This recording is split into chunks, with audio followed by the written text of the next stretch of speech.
weli chapterkaas ayaanu ku dhex jirnaa. Lesson 5 cashirkii shanaad aynu qaadan doonaa. Lesson 5 standing waves in pipes and Doppler effects. Heerarka taagtaagan ee tubooyinka iyo saameynta Doppler. Ahdaafta cashirka aynu milicsanayno. Kow, inaan garanno maxaa la yiraahdaa standing waveska in pipes iyo qaybaha ay u qaybsamaan oo ah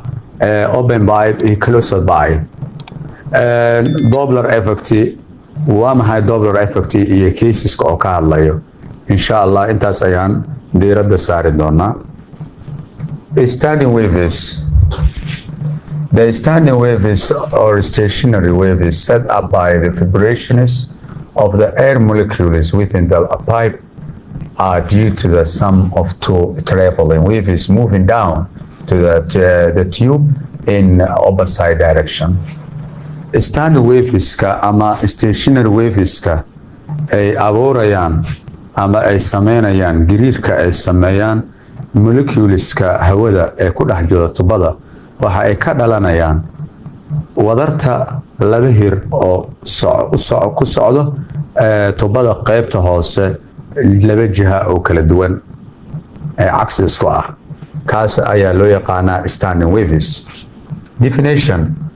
a harmonic frequency is a frequency at which standing waves can be made. Rakaadka iswaafaqsan waa rakaadka ay suuragal ay tahay standing waveska inay sameeyaan. We can create a standing waves in a pipe in two ways. Waxaynu abuuri karnaa standing waves standing wave hirtaagan tubada dhexdeeda laba qaab. Pipe with two open ends. Tuba leh laba daraf oo furan. The longest standing wave in a pipe of length L with two open ends has displacement antinode pressure nodes at both ends. Waveka ugu dheer ee tubada dhexdeeda L oo leeyahay tubada dhirkeeduna ay tahay L oo leh laba dhinac oo furan waxa ay yeelanaysaa displacement ugu badan antinode-ka pressure nodes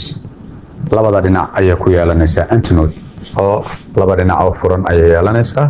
waa meesha marka ugu dheer standing waveska oo yeelanayo. It is called the fundamental of the or fast harmonic. waxaa loo yaqaanaa fundamental ayaa la yiraahdaa frequency ama fast harmonic. harmonica koowaad waa midkaan noo sawiran. L waxay la mid lambdaha waxay la mid tahay laba laabka L. F na waxay la mid tahay V oo loo qeybiyo 2L.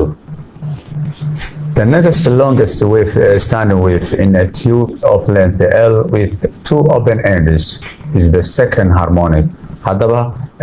standing waveka ku xiga ee ugu dheer midka ugu dheer kan ku xiga ee tubada dhexdeeda ku sameysmaya labada dhinac u furan waa waxa loo yaqaanaa second harmonic. It is also has a displacement antinode at each end. sidoo kale labada daraf waxa ay ku yeelanaysaa ama labada dhinac ee dhamaadka laba meel oo antinode oo u furan tahay oo maximum displacement ah. lambdaha wuxuu la mid yahay L, F na wuxuu la mid tahay V divided by L. An integer number of half wavelength have to fit into the tube of length L. Wavelength-ga hirbaaca kala barkiisa oo tira aan jajab ahayn ah waa in uu ahaado mid ku habboon tubada dhirirkeeda. haddaba tubada dhirirkeeda oo L hadhow waxa ay noqon doontaa marka L ay la mid noqon doontaa N lambda divided by 2. halfka wavelength tira aan jajab ahayn ayuu ku noqonayaa mid fit ku ah ama ku habboon. For a given length of the air column in a pipe open at both ends, the wavelength is given by the following equation. Length cayiman ee lagu siiyey tubo oo air column-ka ku dhex jiro labada darafna u ballaqan oo u furan. hirbaacyadiisa waxa lagu siinayaa equation-ka isla egta soo socota. L waxay la mid tahay N lambda divided by 2 ama N lambda N sub N waxay la mid tahay laba laabka L oo loo qeybiyo N. The velocity of sound in air at room temperature is fixed and can be calculated. haddaba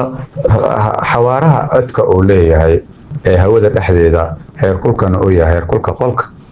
waxa uu yahay mid fixed ah oo aan isbedelaynin waxaana lagu xisaabi karaa this formula. v waxay la mid tahay n lagu dhuftay lambda lagu dhuftay f sub n, marka lambda sub 1 waxaa lagu dhufanaa f sub 1, lambda sub 2 waxaa lagu dhufanaa f sub 2. waxa ay la mid tahay labalaabka l oo lagu dhufto f sub n times n, halka where n halka n ay la mid tahay 1 2 3 etc a number of harmonics waa tirada harmonicska, first harmonic, second harmonic, third harmonic. l sidoo kale waxa ay la mid tahay oo waxa l waxa loola jeedaa waa length of the tube of the pipe, waa tubada dhirirkeeda. Using equation 2 and 3 we can obtain the following equations: f sub n equal nv divided by 2l. anagu adeegsanaynaa equationka labaad iyo midka saddexaad waxaynu xasili karnaa amba heli karnaa isla egta soo socota. f sub n waxay la mid tahay nv divided by l, nv divided by l. Pipe with one open and one closed end, tubo leh hal dhinacna u furan dhinaca kalena u xiran. The longest standing wave in a pipe of length L with one open end and one closed end has a displacement antinode at the open end and a displacement node at the closed end. haddaba standing waveska ugu dheer oo tubada dhexdeeda ku samaysmay ee hal dhinacna u furan dhinacna u xiran,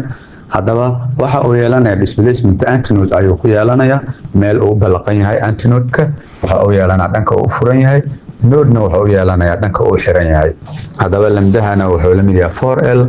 f-na waxay la mid tahay v divided by 4l. The next longest standing wave in a pipe of length L with one open end and one closed end is the third harmonic. haddaba longest wavelength standing wave-ka ee ku xiga ee tubadaas noocaas ku samaysmaya dhinacna u furan dhinacna u xiran waxaa loo yaqaanaa third harmonic. third harmonic marka saan ayuu noqonaa formuladiisa: an odd integer number of quarter wavelength have to fit into the tube of length L. haddaba rubaca ama dheer hirbaaca oo afar loo qaybiyo tiro aan jajab ahayn oo kisi ah waa in ay ahaato mid ku habboon dherarka tubada ay leedahay L equal n lambda divided by 4, halka n ay noqonayso marka 1 3 tiro kisi ayaa la qaadanaa 5 and so on. The relationship xiriirka ka dhaxeeya marka lambda sub n iyo l sub n will be as follows, sidatan ayuu noqonaya, halka n ay noqonaysa marka 1 3 5 7 iyo wixii la mid ah. In the pipe with one closed end and only odd harmonics are present. haddaba tubada dhinacna u xiran dhinacna u furan oo loo yaqaano closed pipe-ka waxa uu yeelanayaa odd harmonics kaliya ayuu yeelanaya. So that f waxay la mid tahay v sub lambda, waxaynu oran karnaa marka nv divided by 4l oo la mid ah inta waxay ugu taagantaa marka odd number tirakiisa ah. Example 1: a 1.5 meter tube is open at both ends. haddaba tubo oo dhirirkeedu ay tahay 1.5 mitir waxaa loo furay labada dhinac ay u furan tahay. What is the frequency of the fundamental frequency? f sub 1 hel oo ah rakaadka ugu horeeya first harmonic oo yeelanayo. The wavelength of the first overtone waxaa heshaa hirbaaca oo yeelanayo mawjada aasaaska mawjada ka sarreeyda hel oo ah second harmonic. Take the speed of sound waxaa u qaadataa xawaaraha codka in the air hawada dhexdeeda ee tubada ku dhex marayso inay la eg tahay 330 meter per second. Calculation. haddaba su-aasha f1 ayaa noola diray. f1 waxaa lagu xisaabinayaa sida aan kusoo aragna formula ama dhinac ay u furan tahay waxaynu leenahay marka f1 waxaa lagu helaa v divided by 2l. f2 v waxay la mid tahay 330 meter per second, halka l oo la mid yahay 1.5 meter. haddaba waxay noqonaysaa 330 meter per second oo loo qaybiyey 3 meter. mitir iyo mitir isla gansan gareemayaan 333 u qaybi waxaa noo soo baxaya marka 110 hertz intaas ayuu noqonayaa f2 waxay la mid noqonaysaa labalaabka f1 haddaba f1 waxay la mid yihiin 110 hertz laba markii lagu dhuftana waxaa noo soo baxaya 220 hertz practice isku daya ardayaal in aad ka shaqeydaan su'aalahani Doppler effect saameynta Doppler definition qeexitaan the change in pitch produced by relative motion of source and observer is called Doppler effect haddaba isbedelka ku imaanaya dananka yani ka dhalanayana isbedelkaas oo ka dhalanaya relative motionka ee u dhaxeeya source-ga isha codka soo saarayda iyo dhageystaha ama midka indhaynaya waxaa loo yaqaanaa Doppler effect tusaale ambulance ayaa socoto way home bay yeerinaysaa marka ambulance markas ay kugu soo dhawaato hoonka waa uu sare noqonayaa codkiisa marka ambulance ay ku dhaaftana hoonkii waa uu sii yaraanaya haddaba isbedelkaasi maxaa loo yaqaanaa Doppler effect case 1 source moving source-ga ayaa socdo a source moving v sub s towards or away from stationary observer is determined by haddaba source-ga marka oo socdo v sub s ee noo qaadanay kuna ku dhawaanaya amba ka fogaanaya stationary observer-ka waxaa lagu xadidayaa this formula haddaba f prime waxay u taagan tahay rakaadka oo maqlayo midka wax indhaynayo halka f ay u taagan tahay frequency-ga oo soo saaray source-ga v-dana waxay u taagan tahay speed of sound halka v sub s ay u taagan tahay source velocity xawaaraha oo ku soconayo source-ga shayga codka soo dhaliyay case 2 observer moving observer-ka ayaa socdo haddaba rakaadka the frequency head by an observer moving with velocity v sub o towards or away stationary is determined by haddaba rakaadka uu leeyahay rakaadka oo maqlayo dhageystaha ama qofka wax indhaynaya ay ku socdo xawaaro dhan v sub o ku socdo ama ka fogaanaya shay stationary source taagan waxaynu u qaadanaynaa marka ku xadidaynaa this formula observer and source moving observer-ka iyo source-gi labadaba ay socdaan when observer and source moving towards each other and away from each other determined by haddaba markii source-gii uu codka soo saarayay iyo observer-kii dhageysanayay labadaba ay isku soo dhawaanayaan marna ay kala fogaanayaan haddaba rakaadka oo maqlaya dhageystaha waxaa lagu xadidayaa this formula a train moving at speed 40 meters per second towards its westward which has frequency of 500 hertz find the frequency heard by the stationary observer as the train approaches recedes train waxa uu ku socda xawaaro dhan 40 meter per second waxa uu yeeriyay firimbi amba hoon waxaa lama hoonka firimbigaasoo marka rakaadkiisu uu la egyahay 500 oo hertz waxaa heshaa rakaadka oo maqlaya dhageysta taagan markii tareenka uu ku soo socdo marka labaadna uu kasii fogaanayo u qaada speedka ama xawaaraha codka ee hawada dhexdeeda 345 meter per second source-ga maadaama source-ga asiga oo socdo observation-kina observer-kina uu taagan yahay case 1 ayaan adeegsanaynaa f prime waxay la mid tahay f divided by f times v divided by v plus or minus okay qaacidada marka waa maxay marka f2 waxa ay la eg tahay f prime oo lagu dhuftay f prime waxay la eg tahay f prime waxay la eg tahay f lagu dhuftay v divided by v plus or minus v sub o v sub s v sub s haddaba plus marka tuwaadka marka aan qaadanayno approacheska qaybta su-aasha koobaad approaches oo kusoo dhawaanayo marka approacheska qaadanayno waxaa calaamada marka f-ta formula aan adeegsanayno f prime waxay la mid tahay f times v divided by v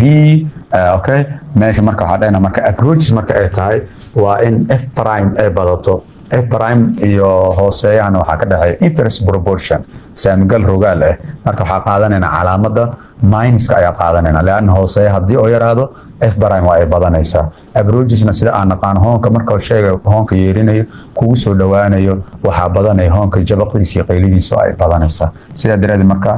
waxaynu qaadanaynaa minus v saqas soo sheegnay f2 waxay la eg tahay ardayhay jawaabteena waxay noqon doontaa marka 566 hertz haddaba sida noo muuqato rakaadka noo soo baxay 566 waa uu ka badan yahay sourciga frequency oo soo saaray oo ah 500 tana waxay cadaynaysaa in tareenka oo kusoo socdo ama uu kusoo wajahan yahay qofka meesha taagan haddaba markii uu ka fogaanayo ayaanu galaynaa okay haddaba haddii uu ka fogaado marka formula waxaan leenahay f prime waxay la mid noqonaya inta kadibna markii aynu calculation garayno waxaa noo soo baxay 448 hertz 448 hertz ayaa noo soo baxay okay example 2 a boy moving 60 meter per second towards or away from stationary source and whistling a frequency of 650 hertz. Find the frequency when he approaches or recedes away from the source. Assume V equal 342 meter per second. wiil ah wuxuu ku socday 6 meter per second wuxuu u dhawaanay oo ka fogaanay source oo fadhiya waxa uu yeerinay sourcigaas oo yeerinaya frequency dhan frequency dhan 650 hertz waxa heshaa rakaadka oo wiilka oo maqlayo markuu ku dhawaanayo ama uu ka fogaanayo sourciga waxa uu qaadataa speedka soundiga ee hawada 342 meter per second haddaba su-aashan si aan u xalino waxaynu adeegsanaynaa case-ka labaad laana sourciga waa uu taagan yahay sida meesha nooga xusan wiilka oo yacni dhegaystaha ahna asiga ayaa ordaya oo socda haddaba case-kani this formula ayaan adeegsanaynaa sida aan usoo sheegnay case-ka labaad aan uga hadlaynay marka observerka oo socdo sourcigana uu taagan yahay okay haddaba waxaynu dhaynaa marka haddii aynu ku bedelano twaadka meesha twaadka balas ayaanu u qaadanaynaa markii balaska aynu qaadano waxaynu dhaynaa markaas balas ayaa la qaadanaa twaadka halkaa marka meesha oo balas iyo minuska ahayd waxaynu qaadanaa balas sidaana marka shaqada ay noqonaysaa jawaabta ugu dambeyn waxaa noo soo baxayda 661 hertz qaacidada marka ama formula hore aan usoo sheegnay in twaadka oo bato aweydana ay yaraato haddaba marka aan fiirino twaadka jawaabta noo soo baxdo 661 ah waa ay ka badan tahay frequency-ga sourciga oo 650 ah haddaba waa mid sax ah marka awey ay noqotana waxaynu qaadanaynaa meesha balaaska aan u qaadanay minus ayaan u qaadanaynaa minuska markaa qaadanana calaamadaasi aan ku bedelano jawaabahan ayaa noo soo baxaya okay minus ayaa lagu bedelanaa jawaabtu waxay noqotay 638 marka ay ka yar tahay givenka oo ah 650 hertz idan marka example-ka labaad xalkiisa intaas ayuu noogu egyahay example 3 a car travels at a speed of 33.5 meter per second it is emitting sound at frequency of 40 hertz what frequency is heard by a passenger in a taxi traveling 24.6 meter per second in opposite direction as the taxi approaches or recedes. Take V equal 345 meter per second. gaari ayaa wuxuu ku socdaalayay xawaaro dhan 33.5 meter per second waxa uu gaariga yeeriyey firimbi ayuu yeeriyey hoon ayuu yeeriyey gaariga rakaadkiisuna uu leeyahay 400 oo hertz waa maxay rakaadka oo maqlayo rakaab saaran taxi ku socdo xawaaro dhan 24.6 meter per second kuna socdo jiha lidku ah jihada oo ku socdo gaarigaasi haddaba taxiga markuu ku dhawaado ama uu kasii fogaado gaariga waxaa heshaa rakaadka oo maqlayo qofka saaran ama rakaabka saaran okay keyskan markaa fiirino qofka gaariga ee hoonka yeerinaya sourciga ah asigana waa uu socdaa 33.5 mitir per second ayuu ku socdaa dhageystahana oo rakaabka ahna asina speedka wuxuu ku socdaa 24.6 mitir per second hadaba labadoodu waxay dhahayaan source iyo observerki both are moving labadaba ay socdaan hadaba keyskan adeegsanayno waa case 3 ayaanu adeegsan doonaa hadaba su'aashan keyskan formulahan ayaa lagu shaqeynaa waa keyska saddexaad waa labadaba observer iyo source labadaba ay socdaan hadaba keeska saddexaad marka ay isticmaalno formulahan ayaan u adeegsanaynaa formulahan marka tuwaadka calaamadaha korna waxaan u qaadanaynaa plus hoosna waxaan qaadanaynaa minus tuwaadkana markas waxaa la rabaa frequency-ga la maqlayo markay isku soo dhawaanayaan waa inuu ka bato frequency-ga source-ga oo soo saaray aweyna marka aan ku shaqeyno waa minus koreeyaha u qaadanaynaa hooseeyana plus ayaan u qaadanaynaa ayadana shardigeedu wuxuu ah frequency-ga la maqlaya away waa in uu ka yaraado frequency-ga source-ga waa inuu ka yaraado tuwaadkana waa inuu bato hadaba waxaynu qaadanaynaa kiiska koowaad oo ah tuwaad su-aasha ee markaa ka shaqeynayno waxaynu dhahaynaa marka formulihii ayaan qaadan hadaba marka su-aasha xalkeedu waxay noqonaysaa marka f intaas formula ay la ekaanaysa marka tuwaad ay tahay korna plus qaadana hoosna minus qaadanaya v sub oo u taagan observerka xawaaraha oo ku socdo waa xawaarihii taksiga ayaan u qaadan oo ah 24.6 halka 33.5 oo ah xawaaraha oo ku socdo source-ga oo ku socdo okay marka inta aan qaadano formula jawaabta waxa noo soo bixi doonto sida tan 475 hertz waa jawaabta soo baxaydo markii aan marka tuwaadka eegno source-ga meeqoo la ekaa markaan fiirino f to soo day waa 400 jawaabta soo baxdana waa 475 hadaba sida muuqata tuwaadka waa inuu bato oo una ka batay okay hadaba marka waxay noqonaysaa sidaan v-da waxaynu qaadanaynaa meesha oo yani awayga korna minus qaadanaynaa hoosna plus ayaan qaadanaynaa hadaba waa shaqadii hore aynu qabanay calaamadaha ayaan bedelaynaa kor minus la qaadanaa hoosna plus ayaa la qaadanaya jawaabtana waxaa noo soo bixi doonta 339 hertz jawaabtu sidaas ayay noqonaysaa ardayga ka soo shaqeeya practice problemkan isku daya inaad xalidaan